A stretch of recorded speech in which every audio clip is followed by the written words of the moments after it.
آج امت جس مشکل حالات میں کھڑی ہے اور پوری دنیا کے مسلمان جہاں کھڑے ہیں آج کسی سے مخفی نہیں، اور ہمارے حکمران کیا کر رہے ہیں اور جو ذمہ دار لوگ ہیں وہ کیا کر رہے ہیں کس سے بھی مخفی نہیں ہے۔ اپنا دین ایمان بیچا جا رہا ہے، تو یہ قرب قیامت کی نشانیاں ہیں۔ تو آج وہی بچے گا جو اللہ کی کتاب قرآن مجید کے ساتھ لگ جائے گا۔ اچھے لوگ تلاش کرے، ضرورت ہے ہماری تلاش کرنا۔ اگر اچھے لوگ کم ہو گئے تو ہم کہتے ہیں چلو نہیں تو نہ صحیح، یہ ہم کیسے کہہ سکتے ہیں جبکہ ہماری ضرورت ہے؟ ہم جگہ جگہ سے ڈنک کھائیں، جگہ جگہ سے ڈسے جائیں، ان اچھے لوگوں تک پہنچنے کی کوشش کریں۔ یہ دنیا چکی ہے اور اس کے دو پڑوں کے نیچے جو بھی آ گیا وہ کچلا جائے گا، بچے گا وہی جو کلی کے ساتھ لگ کے رہے گا۔ تو ہم نے اس کلی کو تلاش کرنا ہے، وہ کہاں ہے؟ ہم کہتے ہیں کوئی بات نہیں، ہم کیا کریں جی، کاروبار کا پتہ ہے ہمیں، کہاں نفع ہے کہاں نقصان ہے، کہاں سودا دینا ہے کہاں نہیں دینا ہے، کہاں کس منڈی سے 2 نمبر مال ملتا ہے کہاں سے 1 نمبر مال ملتا ہے، ہمیں سب پتہ ہے۔ دنیا کا سارا شعور اور فہم و ادراک ہم رکھتے ہیں، اور یہاں آ کر ہم بھولے بن جاتے ہیں جی ہمیں کیا کریں، ہمیں تو کوئی صحیح ملا ہی نہیں گا، تم ڈھونڈو تو صحیح۔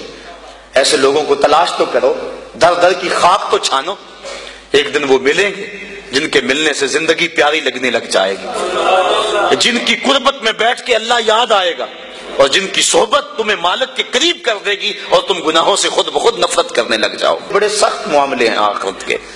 آج ہمیں نعت خواں بھی کہہ رہے ہیں کہ مجھے دیکھ کے جہنم کو پسینہ آئے، یہ تو منہ میں طوطی بولتا ہے جو مرضی کہتا پھرے، یہ تو کل قیامت کے دن پتا چلے گا کہ پسینہ کس کو آتا ہے۔ کبھی جنت کا تمسخر اڑایا جاتا ہے، ہورے تو کیڑی جنت کا کرنا ہے تذکرہ، اسی جنت کا جس کو رسول اللہ ہاتھ اٹھا کے مانگتے رہے، اسی جنت کا تذکرہ کر رہے ہیں جس کے لیے حضور کا اشتیاق تھا، اسی جنت کی آرزو کر رہے ہیں جس کے لیے حضور نے فرمایا جب اللہ سے مانگو تو جنت فردوس مانگو۔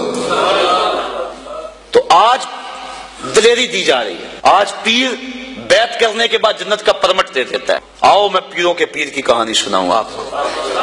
حضرت شیخ سعدی شیرازی فرماتے ہیں کہ ایک بندہ مطاف میں کنکروں کے اوپر پیشانی رکھ کے زاروں کے تار ہو رہا ہے اور کیا کہتا ہے، اے اللہ مجھے معاف کر دے، نہیں تو قیامت کے دن اندھا اٹھانا، میں تیرا کیا تیرے بندوں کا سامنا بھی نہیں کر سکتا۔ اتنے درد سے روتا ہے کہ لوگ اپنی دعائیں چھوڑ کے اس کے لیے دعا کرتے ہیں۔ ایک بندہ تو چھوڑ چھاڑ کے قریب کھڑا ہو گیا اور کہتا ہے مالک اسے معاف کر دے، مالک اسے معاف کر دے۔ کافی دیر کے بعد وہ شخص جو روتا تھا اٹھ کے جانے لگا۔ اس کو تجسس تھا کہ میں دیکھوں تو صحیح یہ کون ہے اور اس کو تسلی بھی دوں کہ اللہ بڑا کریم ہے تجھے معاف کر دے گا۔ جب اس نے جھک کے جھانک کر دیکھنا چاہا تو چیخیں نکل گئیں۔ یہ زاروں کے تار رونے والا وقت کا غوث شیخ عبد القادر جیلانی، آج کا پیر تو گارنٹی دے رہا ہے نا۔ آؤ اس پیر مرید کی کہانی سنا رہا ہوں۔ حضرت جنید بغدادی فرماتے ہیں میرے ماموں نے تنہائی میں مجھے بلایا اور مجھے وصیتیں کی۔ جب ایک وصیت کی تو میرے پاؤں تلے سے زمین نکل گئی۔ کہنے لگے بیٹا جب میں مر جاؤں تو میری قبر بغداد سے باہر بنانا۔ میں نے پوچھا حضور کیوں؟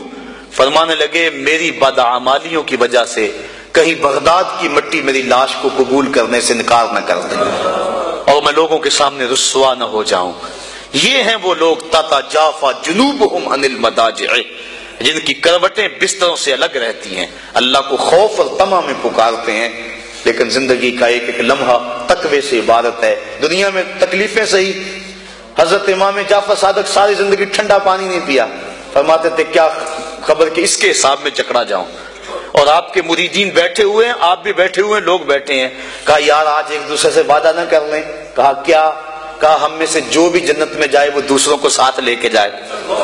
غلاموں نے کہا حضور ہم آپ سے وعدہ کریں، ہم تو آپ کے سہارے پہ بیٹھے ہوئے ہیں۔ کہا تم نہیں جانتے آخرت کے معاملے بڑے سخت ہیں۔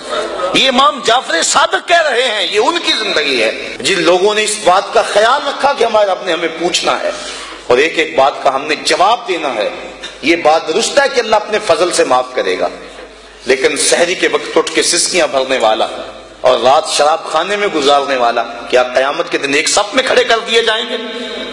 یہ کیسے ہوگا؟ غریبوں کا خون چوسنے والا، بیواؤں یتیموں کا مال لوٹنے والا اور رات کی تنہائی میں ان کی مدد کرنے والا کیا ایک صف میں کھڑے کر دیے جائیں گے؟ ایسا کیسے ہو سکتا ہے؟ تو صاحب وہ تقوی ہے کہ انسان اپنی زندگی کے ایک قدم کو بچا بچا کے رکھے کہ میں اللہ کی ناراضگی سے بچ جاؤں۔